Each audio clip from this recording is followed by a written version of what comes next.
Good morning students. So today we are going to continue our chapter number 1 crop production and management.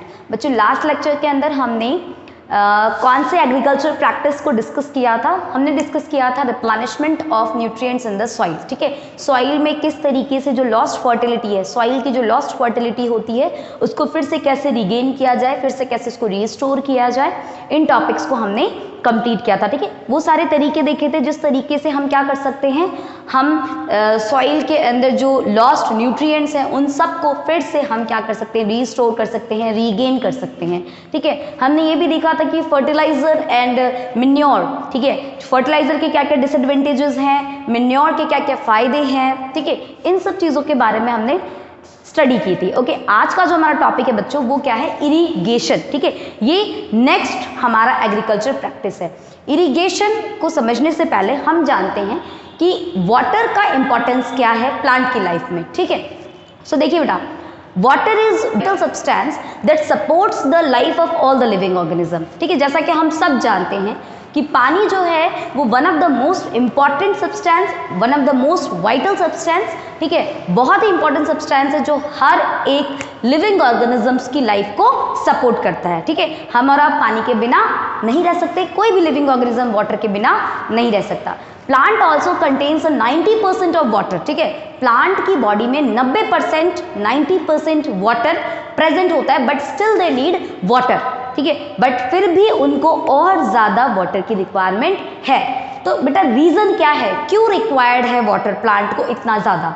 ठीक है, क्या क्या reasons हैं? तो देखिए बेटा, एक एक करके हम रीज़न समझेंगे कि आखिरकार प्लांट को वाटर की रिक्वायरमेंट इतनी ज़्यादा क्यों है. ठीक है, ऊपर से, जबकि उसके पास ऑलरेडी 90% वाटर है, बट स्टिल और ज़्यादा पानी की ज़रूरत क्यों है? सो सबसे पहले water is important for the proper growth of the plant. ठीक है, पानी जो है वो इम्पॉर्टेंट है प्लांट की प्रॉपर ग्रोथ के लिए and the development of fruit, flowers and seeds. ठीक है, सीड्स को डेवलप करने के लिए, फ्लावर्स को डेवलप करने के लिए, फ्रूट्स को डेवलप करने के लिए वाटर की ज़रूरत है.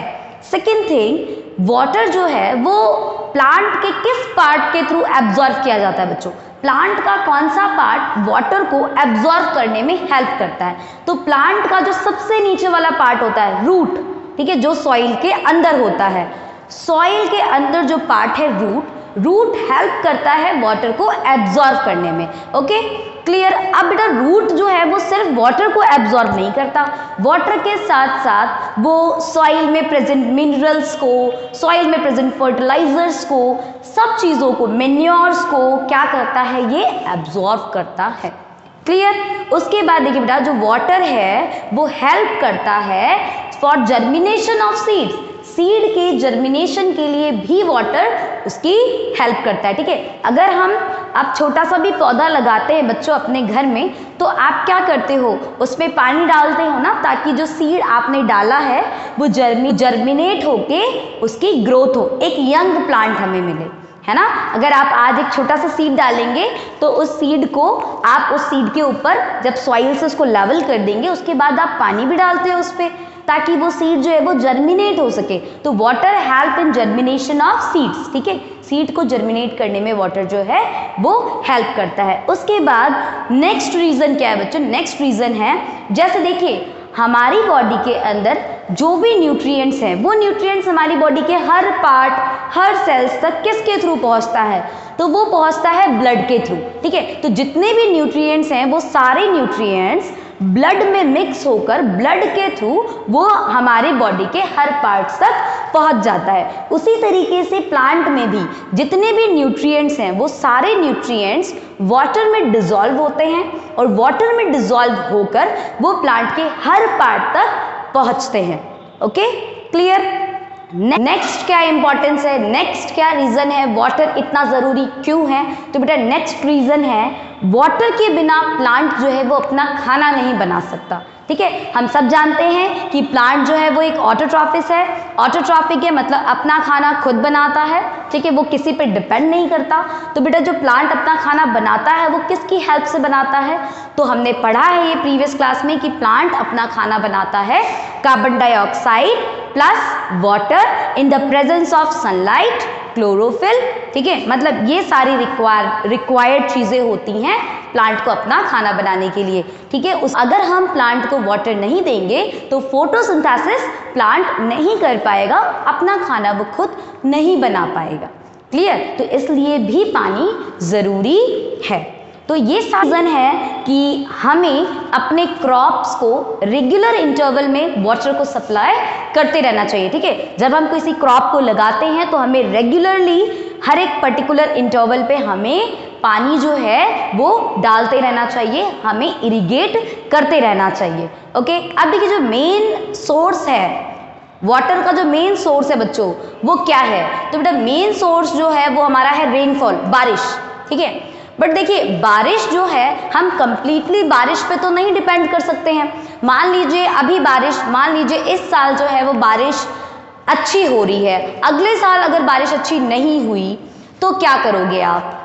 तो उस टाइम पे हम टोटली बच्चों रेन वाटर पे डिपेंड नहीं कर सकते हैं, ठीक है। अपने क्रॉप्स के लिए हम रेनफॉल पे डिपेंड नहीं कर सकते हैं, हमें खुद से सेल्फ हमें वाटर को सप्लाई करना होता है क्रॉप्स को, ठीक है, क्योंकि हम टोटली तो डिपेंड नहीं कर सकते हैं बारिश पे। तो देखिए इरिगेशन किसे कहते हैं बच्चों? तो इरिगेशन का मतलब यही होता है, the supply of water to crop at different interval is called irrigation, ठीक है। तो जो प्लांट में जो हम वाटर सप्लाई करते हैं at a regular interval, different intervals, ठीक है, इसी को क्या कहा जाता है? इरिगेशन, ठीक है। अब देखिए बेटा इरिगेशन जो है वो किन किन चीज़ों पे डिपेंड करता है, ठीक है। So the time and the frequency of irrigation varies from crop to crop, varies from crop to crop, soil to soil and season when the crop grows, ठीक है। तो कितना पानी डालना है, ठीक है, और कितने टाइम पे डालना है, क्या इंटरवल होना चाहिए, क्या फ्रीक्वेंसी होनी चाहिए वाटर सप्लाई की, ये जो हमारे जो इरिगेशन है वो उसकी फ्रीक्वेंसी, उसका टाइम ये डिफ़र करता है, ठीक है। ये डिफ़र करता है, ये वेरी करता है किस किस रिगार्डिंग, किस किस फैक्टर्स के थ्रू ये वेरी करता है? तो 3 फैक्टर्स होते हैं, क्रॉप टू क्रॉप, ठीक है, नेचर ऑफ द क्रॉप पर डिपेंड करता है आपका कि आप कितना पानी डालेंगे उसके अंदर और किस किस टाइम पर डालेंगे, ठीक है। सॉइल टू सॉइल मतलब आपका नेचर क्या है, सॉइल का जो है वो नेचर क्या है, उस पर भी हमारा कितना पानी चाहिए वो डिपेंड करता है, ठीक है। कितना पानी हमें क्रॉप में डालना है वो डिपेंड करता है सॉइल पे भी। उसके बाद डिपेंड करता है कि आपने किस सीजन में क्रॉप को ग्रो किया है, ठीक है। ये 3 हमारे फैक्टर्स हैं जिस फैक्टर्स पे हमारा इरिगेशन डिपेंड करता है।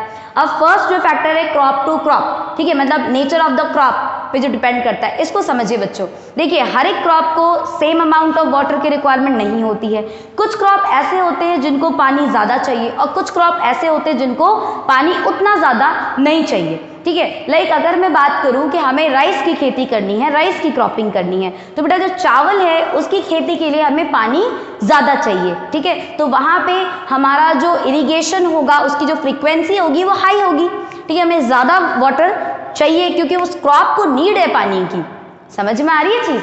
वही अगर हम बात करते हैं वीट की और वही अगर बात करते हैं कॉटन की, तो बेटा कॉटन और वीट ये जो क्रॉप्स होते हैं they do not need so much water, ठीक है, इनको ज़्यादा पानी की रिक्वायरमेंट नहीं होती है, ठीक है। तो इनका जो फ्रीक्वेंसी होगा इन क्रॉप्स के टाइम जो हमारा इरिगेशन का फ्रीक्वेंसी होगा वो थोड़ा सा कम होगा एज कम्पेयर टू राइस, ठीक है, क्योंकि पानी राइस को ज़्यादा चाहिए तो वहाँ पे इरिगेशन की फ्रीक्वेंसी भी हाई होगी, ठीक है। उसी तरीके से अगर हम बात करें सॉइल, ठीक है, नेचर ऑफ द सॉइल मतलब किस मिट्टी में आपने क्रॉप को ग्रो किया है वो भी ज़रूरी है, हमें उस मिट्टी को भी ध्यान में रखना है, ठीक है। जैसे अगर मैं बोलूँ कि आपने किसी क्रॉप को सैंडी सॉइल में लगाया तो बेटा सैंडी सॉइल में लगाया तो सैंडी सॉइल के अंदर वाटर रिटेनिंग कैपेसिटी जो होती है वो उतनी अच्छी नहीं होती है, ठीक है। तो अगर सैंडी सॉइल में कोई क्रॉप लगाया है तो वहाँ पे हमें क्या करना होता है, पानी जो है उसकी जो इरिगेशन की जो फ्रीक्वेंसी है वो ज़्यादा रखनी पड़ती है, ठीक है, वो ज़्यादा होती है। वही अगर हमने किसी क्रॉप को ग्रो किया है क्लेई सॉइल में तो क्लेई सॉइल की बात करें तो बेटा क्लेई सॉइल के अंदर जो वाटर रिटेनिंग कैपेसिटी होती है वो अच्छी होती है। तो क्लेई सॉइल में वाटर रिटेनिंग कैपेसिटी अच्छी है, वाटर अच्छे से होल्ड करके रखता है वो, तो वहाँ पे हमें ज़्यादा पानी डालने की ज़रूरत नहीं है क्योंकि पहले से ही जो मिट्टी ही ऐसी है कि उस मिट्टी पार्टिकल्स ने जो वाटर है उसको होल्ड करके रख रखा है, ठीक है। तो वहाँ पे क्या होगा बच्चों, हमें ज़्यादा बार बार पानी डालने की ज़रूरत नहीं होगी, ठीक है। बट सैंडी सॉइल के अंदर ऐसा है कि जो सॉइल के पार्टिकल्स हैं उन पार्टिकल्स के अंदर जो वाटर होल्डिंग कैपेसिटी होती है वो अच्छी नहीं होती, ठीक है, जिसके कारण क्या होता है हमें बार बार वाटर डालना होगा, ठीक है। तो हमारा जो इरिगेशन है वो सॉइल के नेचर पे भी डिपेंड करेगा, जो हमारी इरिगेशन की टाइमिंग है, फ्रीक्वेंसी है, ये इस पे भी डिपेंड करेंगी, ठीक है। उसके बाद आता है हमारा season when the crops grow. अब इसका भी ध्यान रखना है कि आप क्रॉप किस सीजन में लगा रहे हो। जैसे अगर आप समर सीजन में कोई क्रॉप लगा रहे हो बच्चों, तो समर सीजन में बहुत ज़्यादा गर्मी होती है, ठीक है। समर सीजन के अंदर बहुत ज़्यादा हॉटनेस होता है, क्लाइमेट बहुत गर्म होता है। तो अगर आप पानी डालेंगे, ठीक है, तो जैसे ही आप पानी डालोगे पौधों में वो बहुत जल्दी क्या हो जाएगा, इवेपोरेट हो जाएगा, ठीक है। इवेपोरेट में सन की जो हीट होगी वो उस वाटर को क्या करेगा, वेपर में जल्दी से जल्दी कन्वर्ट कर देगा, ठीक है। तो इवेपोरेशन, रेट ऑफ इवेपोरेशन जो है वो समर के टाइम हाई होगा, जिसकी वजह से बार बार पानी जो है वो हमें डालना होगा। वहीं अगर हम बात करते हैं विंटर की, तो विंटर ठंड के टाइम इतना ज़्यादा जो हमारा एटमॉस्फेयर है वो गर्म नहीं होता है, ठीक है। विंटर के टाइम क्या होता है बेटा, विंटर के टाइम जस्ट अपोजिट, हमें इतना ज़्यादा पानी की ज़रूरत नहीं है पौधों के अंदर डालने की। क्यों? क्योंकि अगर आप जैसे 2 टाइम, समर में अगर आप 2 टाइम डालते हैं वाटर, ठीक है, 2 टाइम आप इरिगेट करते हो, तो आप विंटर में उसको 1 टाइम भी करोगे तो चल जाएगा। क्यों? क्योंकि वहाँ पे इवेपोरेशन नहीं हो रहा है ना विंटर के टाइम, क्योंकि इतनी ज़्यादा धूप तो है ही नहीं, ठीक है, सन की हीट तो है ही नहीं। सन की हीट नहीं है तो जो वाटर है वो इवेपोरेट नहीं हो रहा है जल्दी से, ठीक है। तो विंटर के टाइम उतना ज़्यादा पानी आपको नहीं डालने की ज़रूरत होती है। तो ये सारे फैक्टर्स हैं जिन फैक्टर्स पे हमारा इरिगेशन जो है वो डिपेंड करता है, ओके। उसके बाद देखिए इरिगेशन के मेथड्स क्या क्या हैं। इरिगेशन तो हमें समझ में आ गया, अब इरिगेशन के मेथड्स देखेंगे, सोर्स ऑफ इरिगेशन देखेंगे बच्चों। तो सोर्स ऑफ इरिगेशन 2 तरीके के हमारे पास सोर्स हैं इरिगेट करने का। सबसे पहला सोर्स है ट्रेडिशनल मेथड, जो पुराने ज़माने में जो यूज़ किया जाता था मेथड, वो सारे मेथड, ठीक है। उसके बाद सेकंड जो सोर्स है हमारा वो है मॉडर्न मेथड, ठीक है। तो जो हमारा ट्रेडिशनल मेथड है, जो पुराने ज़माने में जो हम इरिगेशन के जो तरीके थे, ठीक है, उन तरीकों के बारे में जानेंगे। अब जो ट्रेडिशनल मेथड है बेटा, उस मेथड्स में क्या क्या कौन कौन से अलग अलग तरीके आते हैं, ठीक है। सबसे पहला आता है हमारा कैटल एंड ह्यूमन लेबर, ठीक है। कैटल एंड टेल्स की हेल्प से और ह्यूमन लेबर की हेल्प से हम इरिगेट करते थे। ये ज़्यादा इफेक्टिव नहीं होता है बच्चों, ठीक है। इसमें बहुत ज़्यादा मेहनत, इंसान बहुत ज़्यादा मेहनत करता था, ठीक है। उसके बाद देखिए अब इसमें क्या आ जाता है बच्चों, कैटल एंड ह्यूमन लेबर्स के अंदर कौन कौन से और आ जाते हैं तरीके। सबसे पहला आता है आपका मोट, इसको हम पुली सिस्टम भी कहते हैं, पुली सिस्टम। उसके बाद आ जाता है आपका चैन सिस्टम, उसके बाद आता है डेकली, ठीक है। एंड देन फोर्थ हमारा मेथड है राहत, ठीक है। तो ये सारे पुराने तरीके हैं बेटा, ठीक है, जिन तरीकों से आप क्या कर सकते हैं, जो क्रॉप्स है उनमें वाटर को सप्लाई कर सकते हैं, ठीक है। पुली सिस्टम भी कहते हैं। मोट के अंदर क्या किया जाता है बेटा, कुआं होता है, ठीक है, कुएं के ऊपर पुली लगा दी जाती है, सेट कर दी जाती है, और पुली की हेल्प से हम कुएं से पानी निकालते हैं, और पानी निकालकर फिर हम डायरेक्टली खेतों में जो क्रॉप्स है हमारे उस पर पोर करते हैं। समझ में आ गई चीज़, ये हमारा पुली सिस्टम कहलाता है। सेकेंड है डेकली।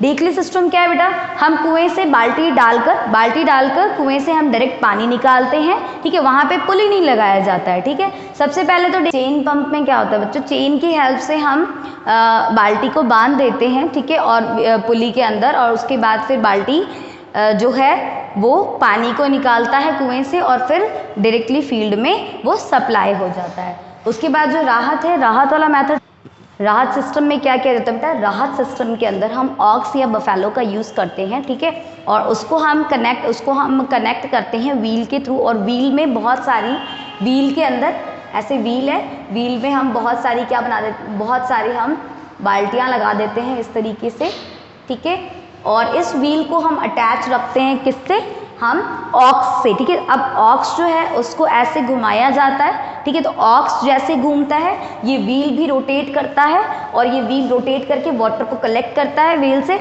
और वाटर को कलेक्ट करके ये वाटर को फील्ड में सप्लाई करता है, ठीक है। तो इस तरीके से हमारा राहत मेथड जो था वो फॉलो किया जाता था। ओके, तो ये सारे ट्रेडिशनल मेथड हुआ करते थे। उसके बाद क्या बेटा, these days pumps are commonly use for lifting water. आज के टाइम पे हम पंप का यूज करते हैं, ठीक है। आज के टाइम पे जो पानी है हम कुएं से ना निकाल कर हम पंप का यूज करते हैं, पंप के यूज से वाटर को लिफ्ट अप करते हैं, ठीक है। और इसके लिए हम इलेक्ट्रिसिटी का यूज़ करते हैं, सोलर एनर्जी का यूज़ करते हैं, डीजल का यूज़ करते हैं, ठीक है। तो इन सब चीज़ों का यूज़ करके, इलेक्ट्रिसिटी का यूज़ करके, सोलर एनर्जी का यूज़ करके, डीजल का यूज़ करके हम क्या करते हैं, पंप को रन करते हैं और वाटर को बाहर निकालते हैं, ठीक है, वाटर को लिफ्ट करते हैं। ओके, पे हम कुएं से निकालते थे, ठीक है, अलग अलग तरीके से निकाल के, कुएं से निकाल के फिर हम फील्ड में डालते थे। अब के टाइम पे हम पंप का यूज़ करते हैं, ठीक है। उसके बाद देखिए हमारा जो सेकंड मेथड है मॉडर्न मेथड। मॉडर्न मेथड में दो मेथड आएंगे बच्चों। सबसे पहला आएगा ड्रिप सिस्टम, सेकंड आएगा आपका स्प्रिंकलर सिस्टम, ठीक है। First one is drip system and second one is sprinkler system, ठीक है। अब देखिए ड्रिप सिस्टम में क्या किया जाता है बच्चों, ड्रिप सिस्टम के अंदर हम पाइप लेते हैं और पाइप में लॉन्ग पाइप लेते हैं और उसमें होल कर देते हैं, ठीक है। पाइप्स के अंदर होल कर देते हैं और उसके बाद पाइप से जब पानी जाता है तो वो होल के थ्रू धीरे धीरे ड्रॉप बाय ड्रॉप प्लांट के रूट्स तक पानी को सप्लाई करता है, ठीक है। तो ये जो मेथड हमारा होता है ड्रिप सिस्टम, इसमें क्या होता है बेटा, holes in the pipes allow the water to fall drop by drop. Clear. ये उन रीजन्स में हम इस सिस्टम को फॉलो करते हैं जहाँ पे पानी की कमी होती है, जहाँ पानी का शॉर्टेज है वहाँ पे हम इस सिस्टम को फॉलो करते हैं। इससे क्या होता है बेटा, पानी सेफ भी रहता है, ठीक है, पानी की हम बचत भी कर सकते हैं, ज़्यादा वेस्टेज वाटर का ज़्यादा वेस्टेज नहीं होता है, ठीक है। और प्रॉपर तरीके से रूट्स को एक एक बूंद पानी कॉन्टिन्यूसली मिलता रहता है, ठीक है। सेकेंड जो हमारा सिस्टम है स्प्रिंकलर सिस्टम, स्प्रिंकलर सिस्टम में क्या किया जाता है बेटा, एक लॉन्ग परपेंडिकुलर पाइप को फील्ड के बीच में, जहाँ पे क्रॉप्स हैं आपके उनके बीच में हम क्या करते हैं, एक लॉन्ग पाइप को ऐसे लगाते हैं, ठीक है। और पाइप के माउथ पे इस तरीके से बहुत सारे रोटेटिंग नोजल्स बने रहते हैं, ठीक है। इस तरीके से रोटेटिंग नोजल्स मतलब जो नोजल्स हैं वो ऐसे रोटेट कर रहे होते हैं, ठीक है, घूम रहे होते हैं ऐसे करके, ठीक है।